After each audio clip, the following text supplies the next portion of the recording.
भारत माता की, भारत माता की, भारत माता की, वंदे वंदे मातरम, वंदे मातरम। मंच पर उपस्थित प्रदेश सरकार में मंत्रिमंडल के मेरे सहयोगी, प्रदेश के खेल और युवा कल्याण विभाग के मंत्री श्री गिरीश चंद्र यादव जी,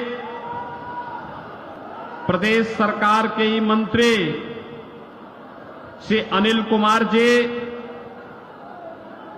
माननीय विधायक, इस क्षेत्र के लोकप्रिय विधायक श्री रमेश सिंह जी,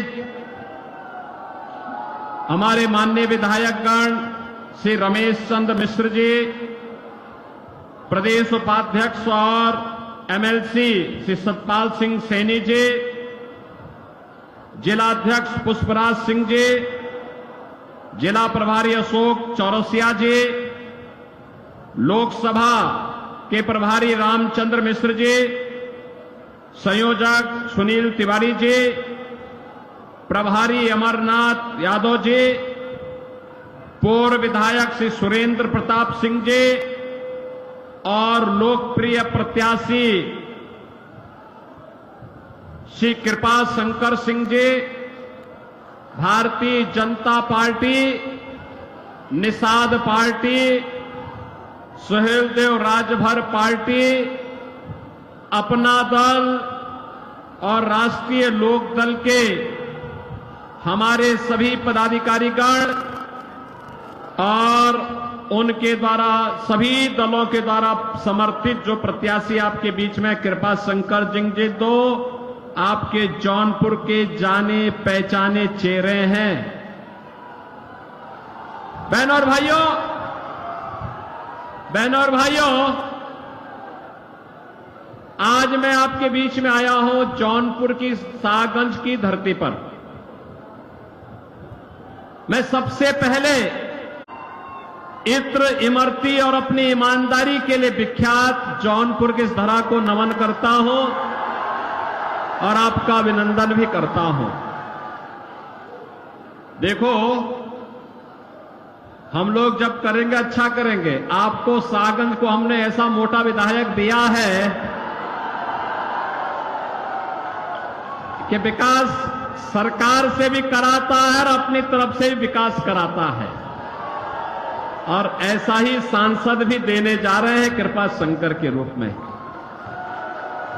नाम ही कृपा शंकर है। आपकी कृपा बन जाए और शंकर की कृपा हो जाए तो विकास को तो कोई माई का लाल रोक ही नहीं सकता है। और इसीलिए आज मैं आपके बीच में आया हूं कि इत्र की सुगंध और इमरती की मिठास के साथ साथ जौनपुर वासी देश और दुनिया के अंदर जहां कहीं गया है, अपनी ईमानदारी का विश्वास भी वहां उसने छोड़ा है। इस धरा को नमन करता हूं, आप सबका मैं हृदय से अभिनंदन करता हूं, स्वागत करता हूं। बहनों और भाइयों, लोकसभा का चुनाव 4 चरणों का संपन्न हो गया है। कल 5वां चरण है और छठे चरण में आपको ही मतदान करना है। लेकिन पहली बार है 4 जून को क्या होने जा रहा है, दुनिया भी और देश भी इस बारे में पहले से ही अनुमान लगा चुका है। परिणाम के बारे में निश्चिंत है, और परिणाम क्या होने जा रहा है कि फिर एक बार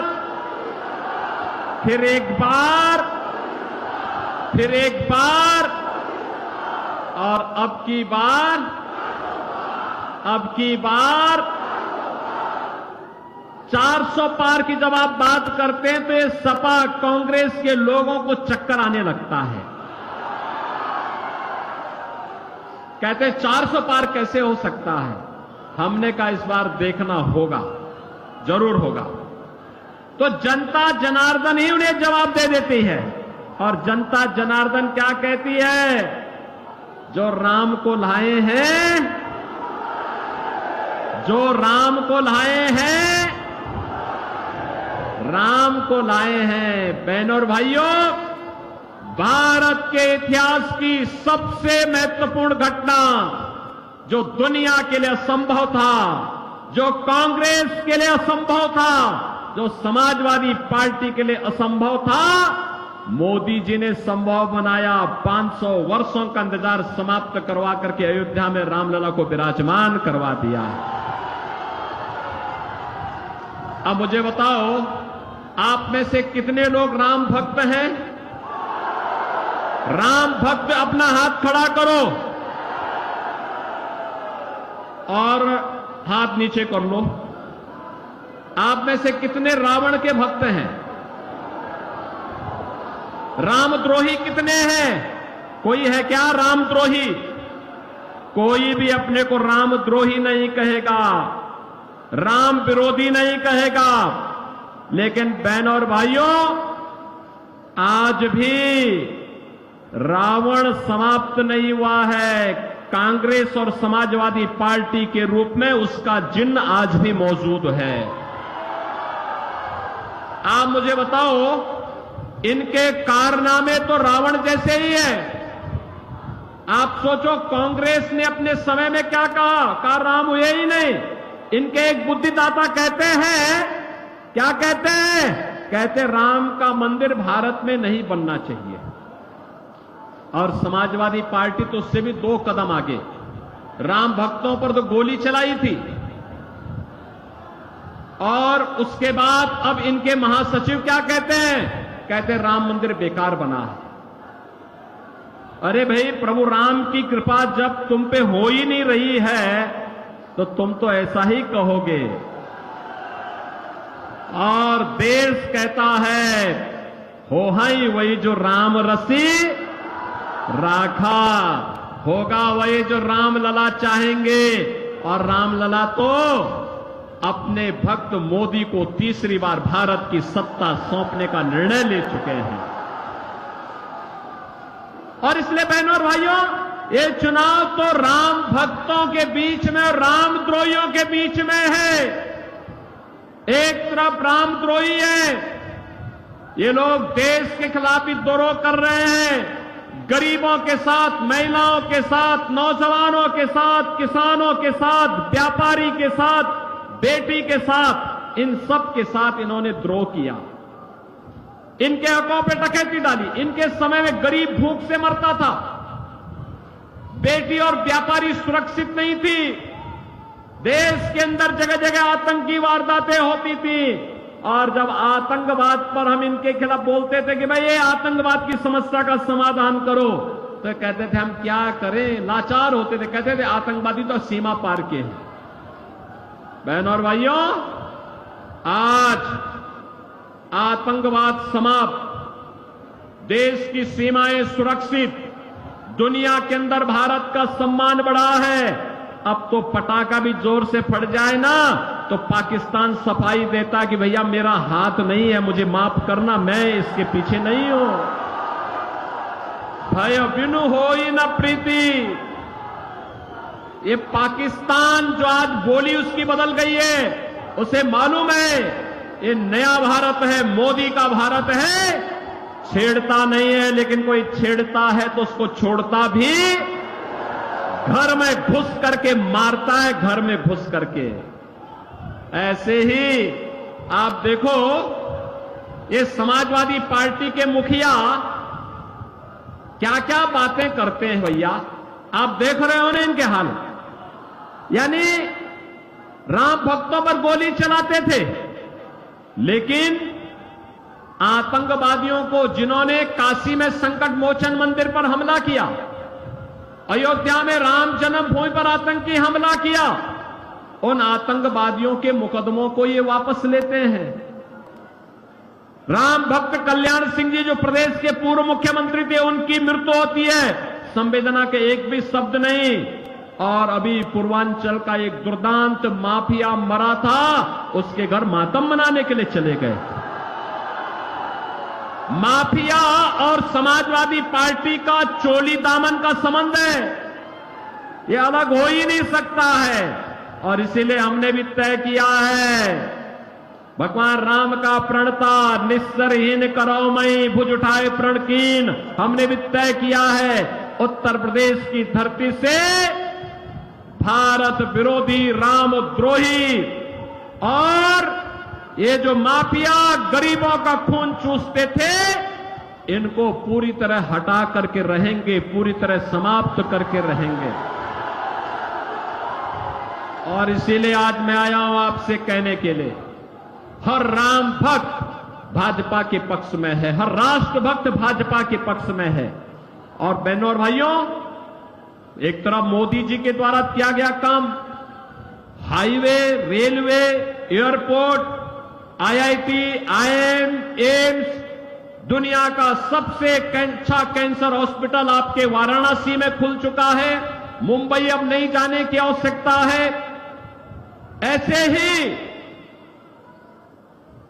ये गिरीश यादव, रमेश सिंह, रमेश मिश्रा, ये सभी लोग जब मेरे पास आए, इन लोगों ने कहा कि हमारा जौनपुर का मेडिकल कॉलेज चालू हो। बहनों और भाइयों, मुझे बताते हुए प्रसन्नता है, जौनपुर का मेडिकल कॉलेज चालू हो गया। हमने कहा जितना पैसा लगेगा हम देंगे, लेकिन इसको बंद नहीं होने देंगे। अभी देखो ना, इस शाहगंज में रमेश सिंह यहां इथेनॉल का प्लांट भी लगा दिए और यहां पे सैकड़ों लोगों को नौकरी मिलेगी। और मैं तो उनसे कहूंगा उसके बगल में एक आईटीआई खोल दीजिए, इथेनॉल प्लांट के लिए एक ट्रेड उसमें दे दीजिए। आप देखना यहां के लोग दुनिया के अंदर नौकरी भी प्राप्त करेंगे। और जब यहां निवेश होगा, अब हम औद्योगिक निवेश की नई गति को आगे बढ़ा रहे हैं, क्योंकि अब यूपी में दंगा नहीं होता, कर्फ्यू नहीं लगता। दंगाई और कर्फ्यू वाले सब, दंगाई और कर्फ्यू लगाने वाले सभी लोगों की राम नाम सत्य की यात्रा निकल गई है। और इसलिए बहनों और भाइयों, मैं आपसे कहने के लिए आया हूं, आपसे एक ही बात कहने के लिए आया हूं कि ये जो भाजपा ने विधायक बनाए हैं, ये विधायक, इस सांसद के प्रत्याशी, ये सभी इतना विकास कराएंगे, इतना विकास कराएंगे, आप मांगते मांगते थक जाएंगे और दुनिया आपके पास नौकरी मांगने के लिए आएगी जौनपुर में। बहनों और भाइयों, मैं आज इसीलिए आपके पास आया हूं। ये कांग्रेस, ये समाजवादी पार्टी और कांग्रेस का जो इंडी गठबंधन है, ये जब भी एकजुट हुआ है, खतरे की घंटी का संकेत होता है। याद करिए, मैं एक घटना नहीं बता रहा हूं। अयोध्या में जब आतंकी हमला हुआ था, तब प्रदेश में समाजवादी पार्टी की सरकार थी और केंद्र में कांग्रेस की सरकार थी। जब संकट मोचन मंदिर पर आतंकी हमला हुआ था, तब भी ये दोनों लोग सरकार में थे। जब अयोध्या, वाराणसी और लखनऊ की कचहरियों पर हमला हुआ था, तब भी ये दोनों सरकार में थे। और लगातार देश संकट में गिरता है, गरीब मारा जाता है, आम नागरिक की सुरक्षा खतरे में पड़ती है। और जब भाजपा सरकार में होती है, आतंकवाद का नेस्तनाबूद होता है और हर गरीब गांव, गरीब कमजोर किसान, नौजवान सबको सरकार की योजना का लाभ मिलता है। बेटी और व्यापारी सुरक्षित होती है। आपने देखा होगा, आप मुझे बताओ, समाजवादी पार्टी की सरकार में सारा राशन इनके गुंडे खा जाते थे। आज तो देश के अंदर 80 करोड़ लोग फ्री में राशन प्राप्त कर रहे हैं ना। 60 करोड़ लोगों को आयुष्मान भारत में 5 लाख रुपए का कार्ड दिया जा चुका है हर वर्ष। और एक व्यवस्था और कर दी गई, यहां पे हमारा विधायक, पूर्व विधायक, सांसद, पूर्व सांसद या कोई पदाधिकारी या पीड़ित भी अगर एक पत्र मुझे लिख देता है कि मैं बीमार हूं, उपचार की व्यवस्था नहीं हो पा रही है, पैसा उपचार में ज्यादा खर्च हो रहा है, मैं कहता हूं एस्टीमेट भेजो। डीएम से कहता हूं तीसरे दिन आप इसकी रिपोर्ट भेज दीजिए और उसके अकाउंट में सीधे पैसा भेज देते हैं। इनके समय में दम तोड़ के गरीब दम तोड़ के तड़प तड़प के मर जाता था। कोई पुरस्कार नहीं था, कोई पुरस्कार नहीं था। 12 करोड़ किसान सम्मान निधि का लाभ प्राप्त कर रहे हैं। 12 करोड़ गरीबों के घर में शौचालय बन गए 10 करोड़ गरीबों के घर में रसोई गैस का सिलेंडर पहुंच गया है। और हमने तो व्यवस्था की है, दाल ही नहीं तड़के वाली दाल देंगे। अब तो हमने व्यवस्था की है, होली और दीपावली को फ्री में रसोई गैस का सिलेंडर, भरा हुआ सिलेंडर दे रहे हैं। 4 करोड़ गरीबों के मकान बन गए। और मोदी जी ने घोषणा की है 70 वर्ष से ऊपर के जितने भी गरीब होंगे, जितने भी बुजुर्ग होंगे, जो भी होगा बुजुर्ग, उसको हर वर्ष 5 लाख रुपए स्वास्थ्य बीमा का मिलेगा, स्वास्थ्य के लिए फ्री में उपचार। और बाकी जितने गरीब मकान के लिए बचे होंगे, अभी से सूची तैयार करिए, हो सबको एक एक मकान मिलेगा। नल भी है, हर घर में नल भी है और नल में जल भी आ रहा है। इसकी व्यवस्था भी पुख्ता कर दी गई है। और इसलिए बहनों और भाइयों, हम सब आपके बीच आए हैं। ये कांग्रेस और समाजवादी पार्टी एक खतरनाक मंशा से आपके बीच आई है। इनकी खतरनाक मंशा सुने क्या? ये है सबसे पहले इनकी, अब देखो ये नारे लगाते हो, झूठ बोलते हैं बहुत, जनता इनके असलियत जान चुकी है, बार बार ठुकरा चुकी है, बार बार हरा चुके, 14, 17, 19, 22 बार बार जनता जनार्दन को जवाब दे चुकी है। और अब तो एक खतरनाक मंशा के साथ ये लोग आए हैं। खतरनाक मंशा क्या है इनका? ये लोग राहुल गांधी से जब पूछा गया कि गरीबी के लिए क्या करेंगे, तो कहते हैं, राहुल गांधी क्या कहते हैं? कहते हैं गरीब में एक झटके में गरीबी हटा दूंगा। कहा कैसे? कहा कि हर व्यक्ति की संपत्ति का सर्वे कराऊंगा। और संपत्ति का सर्वे करा के क्या करेंगे? उसने कहा कि उनके पूर्वजों के द्वारा जो संपत्ति मिली होगी, खेत खलिहान, आपका घर, जेवर, पैसा, उसमें से आधा हम लोग ले लेंगे। आधा लेकर के फिर कांग्रेस और समाजवादी पार्टी के गुंडे उसको हड़पेंगे। बहनों और भाइयों, औरंगजेब की आत्मा घुस गई है ये समाजवादी पार्टी और कांग्रेस के लोगों के लिए। कोई मुसलमान भी अपने पुत्र का नाम औरंगजेब नहीं रखता है। मुगल सल्तनत का सबसे क्रूर बादशाह था औरंगजेब, और इतना क्रूर था, पहले अपने भाई की हत्या किया और फिर अपने बाप को ही कैद में डाल दिया। अब ये तो इन्हीं लोगों का इतिहास होगा। लेकिन भारतीय जनता पार्टी अब औरंगजेब की आत्मा को जीवित नहीं होने देगी। वो दफन की जा चुकी है, दोबारा उसको जीवित नहीं होने देगी। ये जजिया कर जो लगाना चाहते हैं, विरासत टैक्स के आधार पर आपकी संपत्ति को हड़पना चाहते हैं, इसको नहीं हड़पने देंगे। एक दूसरा, अनुसूचित जाति, जनजाति और पिछड़ी जाति के आरक्षण पर सेंध लगाना चाहते हैं।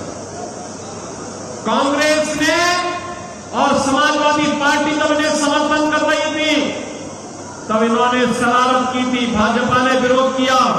कर्नाटका में इनकी सरकार है, आंध्र में जब इनकी सरकार थी, तब भी इन्होंने वहां पर पिछड़ी जाति के आरक्षण का अधिकार मुसलमानों को दे दिया। क्या आप ये स्वीकार करेंगे? क्या ये स्वीकार करेंगे? क्या बहनों और भाइयों, कतई नहीं। बाबा साहब भीमराव अंबेडकर ने कहा था कि धार्मिक आधार पर आरक्षण भारत के विभाजन की नींव पैदा किया था। हम दोबारा धार्मिक आधार पर आरक्षण नहीं होने देंगे। अनुसूचित जाति, जनजाति और पिछड़ी जाति को मिलने वाला आरक्षण मिलेगा, महिलाओं को मिलने वाला आरक्षण मिलेगा। लेकिन कोई मुसलमान ये चाहता है कि मुस्लिम होने के कारण उसको आरक्षण मिले, कभी नहीं मिलेगा, कभी नहीं मिलेगा। हिंदुओं का आरक्षण कभी कोई नहीं ले जा सकता। और इसलिए आज मैं आपके पास आया आपसे कहने के लिए, भारतीय जनता पार्टी ने कृपा शंकर जी को आपको बीच में उतारा है। नाम ही कृपा शंकर है। आपकी कृपा हो जाएगी तो शंकर की कृपा स्वयं ही जौनपुर में हो जाएगी। सहमत है ना? सभी लोग सहमत है ना? सपोर्ट करेंगे? कृपा शंकर जी को भारी बहुमत से विजयी बना के भेजेंगे? देखो, इनके पास लंबा अनुभव है, इनकी बहुत लंबी पहुंच भी है और ये जौनपुर को मुंबई जैसा चमका देंगे। और इसीलिए मैं आपके पास कहने के लिए आया हूं, अरे इनको तो हम लोग लेके आए हैं यहां पर कि जौनपुर की भी किस्मत खुलनी चाहिए। हमारा जौनपुर जो पहले इत्र और इमरती के लिए विख्यात था, अपनी ईमानदारी के लिए विख्यात था, देश के कई वैज्ञानिक इस हमारे जौनपुर ने दिए हैं। आखिर इस जौनपुर के विकास पर काली ग्रहण समाजवादी पार्टी और कांग्रेस ने जो लगाया है, इससे उभारने की आवश्यकता है। इसीलिए हमने उनसे कहा कि चलो जौनपुर में अब आपकी जन्मभूमि है, जननी और जन्मभूमि से बढ़कर के कुछ नहीं हो सकता है, आप आइए वहां के विकास के साथी बनिए। और इसीलिए इनको यहां लेके आए हैं। आप इनको जिता के भेजेंगे, आपका आशीर्वाद, वोट रूपी आशीर्वाद मिलेगा।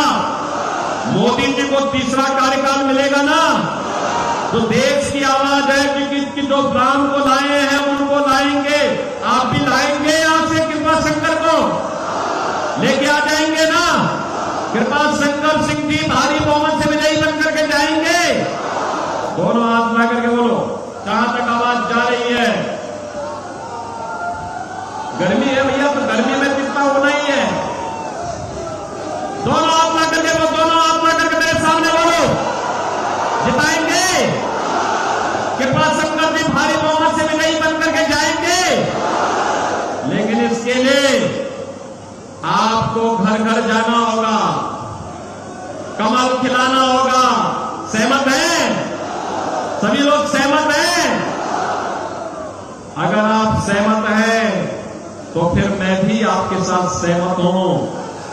आप जितना भी वोटों से जिताएंगे, सुरक्षा और विकास की उतनी बड़ी जिम्मेदारी हमारे ऊपर भी आ जाएगी। सब लोग सहमत है ना? अब कोई दिक्कत तो नहीं है ना? कहीं कोई समस्या, कोई दिक्कत? तो फिर 25 मई को चुनाव के दिन पहला काम मतदान, और फिर सहमत है? करेंगे, घर घर जाएंगे, कमल खिलाएंगे। जिन लोगों ने पानी के लिए तरसाया था उनकी जमानत जब्त करवाएंगे। जिन्होंने राम मंदिर का विरोध किया उनकी जमानत जब्त करवाएंगे। जो आतंकवाद और नक्सलवाद के समर्थक हैं उनकी जमानत जब्त करवाएंगे। जिन लोगों ने अराजकता और दंगाइयों और कर्फ्यू लगाने वालों का समर्थन किया है उनकी जमानत जब्त कराएंगे। जो राम भक्तों का अपमान करते हैं और माफियाओं के मरने पर मातम मनाते हैं, उन लोगों